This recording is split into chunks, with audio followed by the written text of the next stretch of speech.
ഐക്യ ജനാധിപത്യ മുന്നണിയാണ് UDF, United democratic front.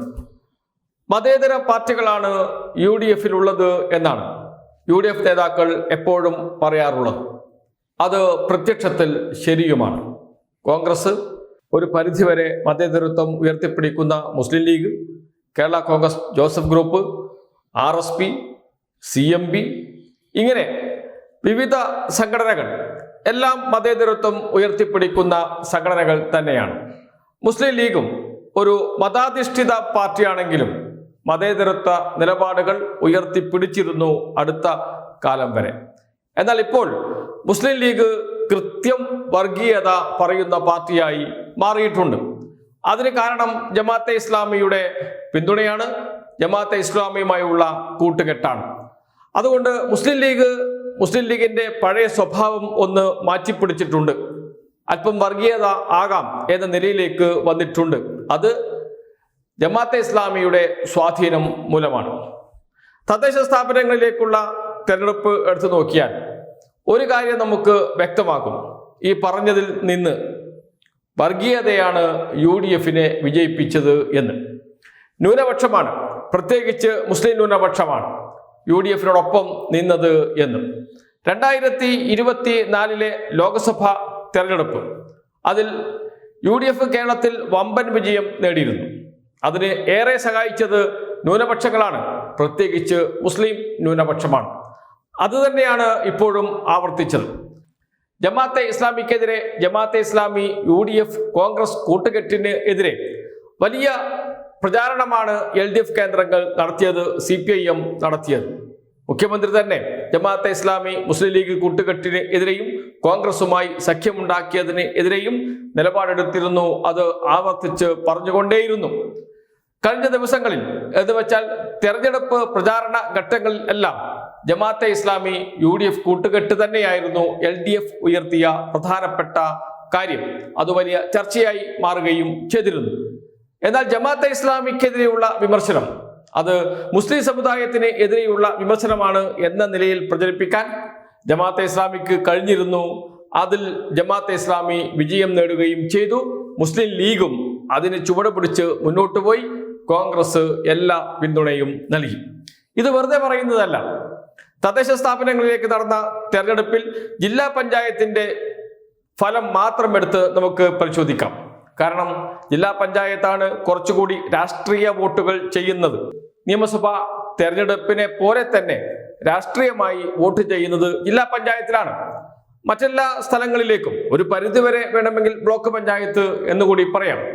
മറ്റെല്ലാ സ്ഥലങ്ങളിലേക്കും പ്രാദേശിക ഘടകങ്ങൾ കൂടി സ്വാധീനം ചെലുത്തും. അതുമാത്രമല്ല വിജയ ഘടകം, പക്ഷേ പ്രാദേശിക സംഭവങ്ങൾ, സ്ഥാനാർത്ഥിയുടെ പ്രത്യേകതകൾ, പ്രാദേശിക പ്രശ്നങ്ങൾ, ഇവയൊക്കെ സ്വാഭാവികമായും വോട്ടിനെ സ്വാധീനിക്കും.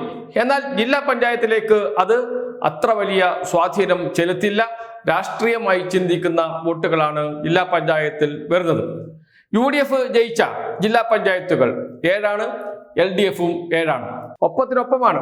രാഷ്ട്രീയമായി LDFും UDFും ഒപ്പത്തിനൊപ്പമാണ് എന്നാണ് ജില്ലാ പഞ്ചായത്തിന്റെ ഫലം നമ്മോട് പറയുന്നത്. വാർഡുകൾ എടുത്ത് വിശകലനം ചെയ്യുന്നതിന് മുമ്പ് നമുക്ക് മൊത്തത്തിൽ ഒന്ന് പരിശോധിക്കാം. LDF ജയിച്ച ജില്ലാ പഞ്ചായത്തുകൾ തിരുവനന്തപുരം, കൊല്ലം, ആലപ്പുഴ, തൃശൂർ, പാലക്കാട്, കണ്ണൂർ, കാസർഗോഡ്. ഇതിൽ കാസർഗോഡ് നമുക്ക് മാറ്റിവെക്കാം. ഇനി പറയാൻ പോകുന്നതുമായി ബന്ധം കാസർഗോഡിന് ഒരു പരിധി വരെയുണ്ട്, പകുതിയുണ്ട്, പകുതി ഇല്ല. ഈ രണ്ടാമത്തെ പകുതിയാണ് കാസർഗോഡിൽ LDFിന് മേൽക്കൈ നേടിക്കൊടുത്തത് എന്നത് ഒരു വസ്തുതയാണ്. ഇനി UDF ജയിച്ച ജില്ലാ പഞ്ചായത്തുകൾ നോക്കാം. പത്തനംതിട്ട, കോട്ടയം, ഇടുക്കി, എറണാകുളം, മലപ്പുറം, കോഴിക്കോട്, വയനാട്. ഇത് മാത്രം പരിശോധിച്ചാൽ മതി.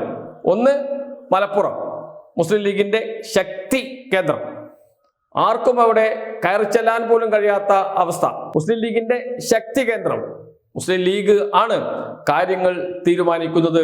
മറ്റ് രാഷ്ട്രീയ പാർട്ടികൾക്ക് ഒന്നും വലിയ സ്വാധീനം ഇല്ല. ഇടതുപക്ഷത്തിന് ചില പോക്കറ്റുകളിൽ വലിയ സ്വാധീനമുണ്ട് എങ്കിലും മൊത്തത്തിൽ മുസ്ലിം ലീഗിന്റെ പച്ചക്കോട്ട എന്ന് പറയാം. അവിടെ വലിയ വിജയം നേടി UDF. അടുത്തത് കോഴിക്കോട്. മുസ്ലിം ലീഗിനും മുസ്ലിം സമുദായത്തിനും നല്ല സ്വാധീനമുള്ള ജില്ലയാണ് കോഴിക്കോട്. ആ കോഴിക്കോട് കോർപ്പറേഷൻ അവസാന നിമിഷം വരെ ഇഞ്ചോടിഞ്ച് പോരാട്ടമായിരുന്നു. ആ പോരാട്ടത്തിന് ഒടുവിലാണ് LDF വിജയിച്ചത് കോഴിക്കോട് കോർപ്പറേഷനിൽ. കോഴിക്കോട് ജില്ലാ പഞ്ചായത്ത് ഇത്തവണ UDF പിടിച്ചു. കഴിഞ്ഞ തവണ LDFിനോടൊപ്പം നിന്ന ജില്ലാ പഞ്ചായത്താണ്. മറ്റൊന്ന് വയനാട്. മുസ്ലിം സമുദായത്തിനും മുസ്ലിം ലീഗിനും നല്ല സ്വാധീനമുള്ള ജില്ലയാണ് വയനാട്. വയനാട്ടിലും വൻ നേട്ടമുണ്ടാക്കി കോൺഗ്രസ്. സമാനമായി ക്രൈസ്തവ മതവിഭാഗത്തിനും സ്വാധീനമുണ്ട് വയനാട്ടിൽ, അതും കാണാതിരിക്കുന്നില്ല. പത്തനംതിട്ട, കോട്ടയം, ഇടുക്കി അവിടെ ക്രൈസ്തവ മതവിഭാഗത്തിനും അതുപോലെ തന്നെ മുസ്ലിം ജനവിഭാഗത്തിനും നല്ല സ്വാധീനമുണ്ട്. മുസ്ലിം ലീഗിനും സ്വാധീനമുണ്ട് ചില പോക്കറ്റുകളിൽ. ഇവിടെയും UDF വിജയിച്ചു. എന്ന് വെച്ചാൽ ന്യൂനപക്ഷങ്ങൾക്ക് ഏറെ സ്വാധീനമുള്ള മേഖലകളിൽ, പ്രത്യേകിച്ച് മുസ്ലിം സമുദായത്തിന് ഏറെ സ്വാധീനമുള്ള മേഖലകളിൽ UDF വമ്പിച്ച വിജയം നേടിയിട്ടുണ്ട്. അത് കോൺഗ്രസിന്റെ വിജയമാണ്, UDFിന്റെ മൊത്തത്തിലുള്ള വിജയമാണ് എന്ന് പറയാമെങ്കിലും അത് മുസ്ലിം ലീഗിന്റെ, മുസ്ലിം സമുദായത്തിന്റെ വിജയമാണ്. ജമാഅത്തെ ഇസ്ലാമിയുടെ സ്വാധീനം മുസ്ലിം സമുദായത്തിൽ വർദ്ധിച്ചു വരുന്നു എന്നതിൻ്റെ തെളിവ് കൂടിയാണ്. മലപ്പുറം, കോഴിക്കോട്, വയനാട്, പത്തനംതിട്ട, കോട്ടയം, ഇടുക്കി, എറണാകുളം പൊതുവെ കോൺഗ്രസിന് സ്വാധീനമുള്ള മേഖലയാണ്. ക്രൈസ്തവ മതവിഭാഗത്തിനും ചില പോക്കറ്റുകളിൽ മുസ്ലിം ജനവിഭാഗത്തിനും നല്ല സ്വാധീനം കൂടുതലുണ്ട്. എറണാകുളം ജില്ലയും ജയിച്ചിട്ടുണ്ട് UDF.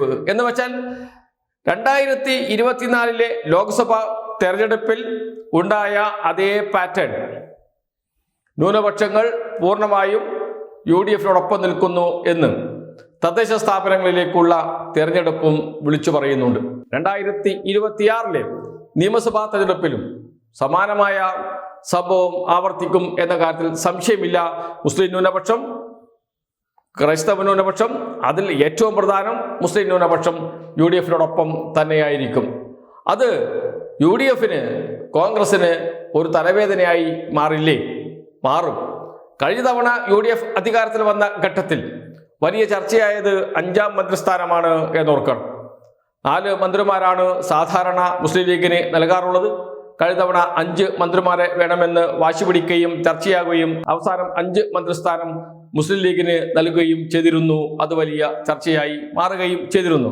ഇത്തവണ 5 മന്ത്രിമാരെ കൂടാതെ ഉപമുഖ്യമന്ത്രി സ്ഥാനം കൂടി വേണം എന്ന നിലപാടിലേക്ക് മുസ്ലിം ലീഗ് വരും എന്ന് മുസ്ലിം ലീഗ് നേതാക്കൾ തന്നെ പറഞ്ഞിട്ടുണ്ട്.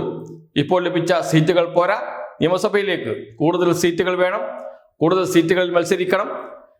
മുസ്ലിം ലീഗിൻ്റെ സ്ഥാനാർത്ഥികൾ മത്സരിക്കുന്നതും വിജയിച്ചതും അതിൻ്റെ അനുപാതം വളരെ കൂടുതലാണ്. എന്നാൽ കോൺഗ്രസ് മത്സരിക്കുന്ന സീറ്റുകളിൽ വിജയത്തിൻ്റെ അനുപാതം വളരെ കുറവാണ്. അതുകൊണ്ട് കൂടുതൽ സീറ്റ് മുസ്ലിം ലീഗിന് നൽകിയാൽ കൂടുതൽ സീറ്റിൽ വിജയിക്കാൻ കഴിയും. ഈ വാദം മുന്നോട്ട് വെച്ച് കൂടുതൽ സീറ്റുകളിൽ ഇത്തവണ മുസ്ലിം ലീഗ് മത്സരിക്കാനുള്ള സാധ്യതയുണ്ട്. കോൺഗ്രസിൽ ഇപ്പോൾ തന്നെ സമ്മർദ്ദം ചെലുത്തുന്നുമുണ്ട്. വെൽഫെയർ പാർട്ടിയെ UDFിന്റെ ഘടകകക്ഷിയാക്കുന്നതിൽ മുസ്ലിം ലീഗ് വലിയ ഇടപെടൽ നടത്തിക്കൊണ്ടിരിക്കുന്നുണ്ട്. എന്തിനു വേണ്ടി? വെൽഫെയർ പാർട്ടിക്ക് കൂടി സീറ്റ് നൽകിയാൽ ആ സീറ്റിൽ കൂടി മുസ്ലിം സ്ഥാനാർത്ഥികളെ മത്സരിപ്പിക്കാം. അതാണ് വെൽഫെയർ പാർട്ടിയെ UDFിലേക്ക് കൊണ്ടുവരുവാനുള്ള മുസ്ലിം ലീഗിന്റെ തന്ത്രത്തിന് പിറകിൽ. വളഞ്ഞ വഴിയിൽ ജമാഅത്തെ ഇസ്ലാമിയെ മുന്നണിയിലെടുക്കുക എന്നതുകൂടിയുണ്ട് മുസ്ലിം ലീഗിന്റെ ആഗ്രഹം. അതിന് എല്ലാ സഹായം ചെയ്തു കൊടുക്കുന്നുണ്ട് കോൺഗ്രസ്, പ്രത്യേകിച്ച് പ്രതിപക്ഷ നേതാവ് VD സതീശൻ ഉൾപ്പെടെയുള്ളവർ എന്നുകൂടി ഓർക്കണം.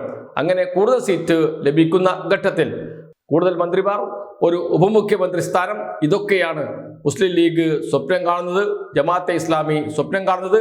അതിലേക്ക് എത്തിക്കാനുള്ള ശ്രമങ്ങൾ ഇപ്പോഴേ നടക്കുന്നുണ്ട്. എന്ന് വെച്ചാൽ 2026 UDF അധികാരത്തിൽ വന്നാൽ മുസ്ലിം ലീഗിന് വളരെ സ്വാധീനമുള്ള ഒരു സർക്കാരായിരിക്കും കേരളത്തിലുണ്ടാകുക എന്ന കാര്യത്തിൽ സംശയമേ ഇല്ല. അതിലേക്ക് തന്നെയാണ് കാര്യങ്ങൾ പോകുന്നത്. തദ്ദേശ സ്ഥാപനങ്ങളിലേക്ക് നടന്ന തെരഞ്ഞെടുപ്പിലെ വോട്ടിംഗ് പാറ്റേൺ സൂക്ഷ്മമായി പരിശോധിച്ചാൽ അത് വ്യക്തമാകും. ജില്ലാ പഞ്ചായത്തിലേക്ക് നടന്ന തെരഞ്ഞെടുപ്പും വിജയവും അത് വ്യക്തമായും നമ്മോട് പറയുന്നുണ്ട്, വളരെ പ്രത്യക്ഷമായി തന്നെ.